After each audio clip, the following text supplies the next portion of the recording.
Nah, saudara yang kasih dalam nama Yesus, hari ini kita melihat lagi firman Tuhan, seberapa besarkah kesetiaan kita kepada Tuhan Yesus. Seberapa besarkah kesetiaan kita kepada Tuhan Yesus.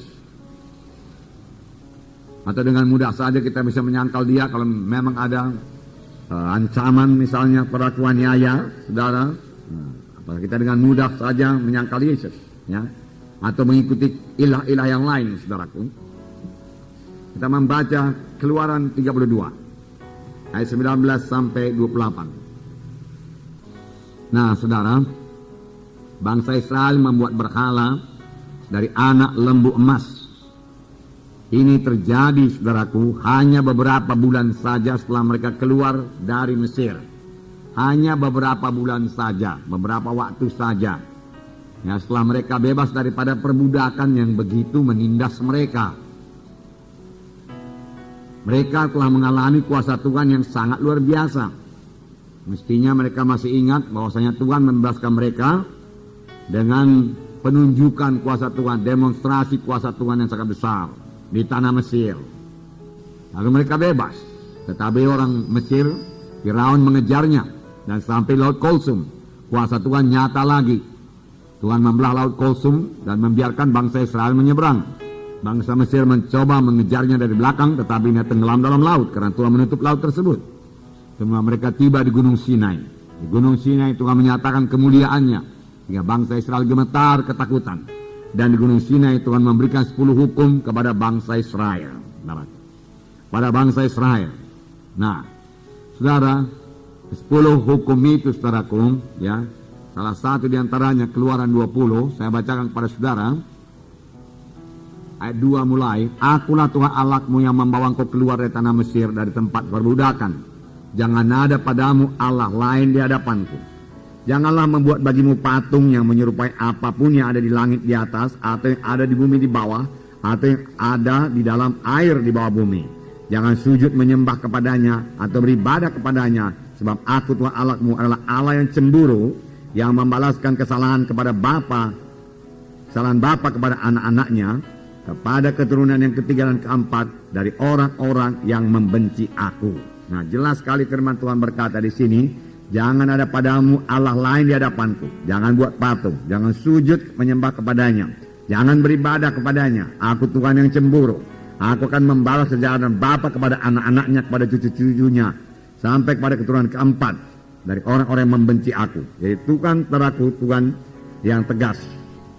Nah, begitulah Tuhan teraku bencinya kepada kuasa kegelapan, ya, kepada Allah yang lain. Karena dia telah memberikan perintah dalam Keluaran 20 lebih dahulu, jangan ada padamu Allah yang lain. Itu hukum yang pertama. Jangan ada padamu berhala yang lain. Jangan ada sembah-sembahan yang lain. Jangan ada percaya yang lain. Baik dalam hal memperoleh berkat, jangan ada percaya yang lain. Baik dalam perlindungan, jangan ada percaya yang lain. Pada jimat itu, ya, jangan ada percaya yang lain. Ya, baik dalam hal berkat, Tuhan saja yang memberi berkat, saudaraku. Bukan nenek moyang kita sudah mati memberi berkat. Ya. Jangan ada padamu ilah yang lain. Tuhan tegas sekali dalam hal itu, saudara. Pada aku Allah yang cemburu. Nah, di sini Tuhan berkata, saudaraku, aku musnahkan mereka itu, Musa dia katakan. Dan aku menjadikan satu bangsa yang besar daripadamu. Tapi Musa melunakkan nanti Tuhan. Janganlah begitu Tuhan dikatakan. Ingatlah akan Abraham, Ishak, Yakub, hamba-hambamu yang kau pilih. Mereka itu kan keturunannya. Apa pula nanti kata bangsa Kanaan ini semua, kata bangsa-bangsa yang lain. Apakah karena engkau tidak sanggup memimpin mereka sampai ke tanah perjanjian yang kau janjikan? Saudaraku, Tuhan teraku dikatakan, ya, menyesal, saudaraku. Nah, jadi tidak jadi Tuhan musnahkan, tetapi hukuman tetap ada, saudaraku. Hanya karena Musa sajalah bangsa Israel masih disertai Tuhan. Pada waktu itu Tuhan sudah berkata, aku tidak menyertai kamu lagi. Aku memang tidak memusnahkan mereka, tapi aku tidak menyertai kamu lagi. Aku menyuruh seorang malaikatku berjalan di hadapanmu, dan malaikat itu akan mengalahkan, dia katakan, segala suku-suku bangsa di tanah Kanaan. Jadi satu malaikat pun bisa mengalahkan segala suku-suku bangsa di tanah Kanaan.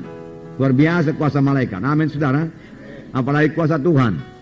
Tetapi Musa berkata, kalau engkau tidak beserta dengan kami, lebih baik kami tidak berangkat. Musa berkata. Dan Tuhan berkata, baiklah, tapi pada hari pembalasan aku membalaskannya kepada mereka itu. Oleh sebab itu, saudaraku, kita hati-hati sekali, saudaraku, dengan terlibat dalam adat-adat kegelapan ini. Amin, saudara. supaya jangan ada yang terlibat lagi dalam adat-adat kegelapan. Itu sangat kebencian kepada Tuhan dan sangat membuka pintu kepada setan, saudaraku.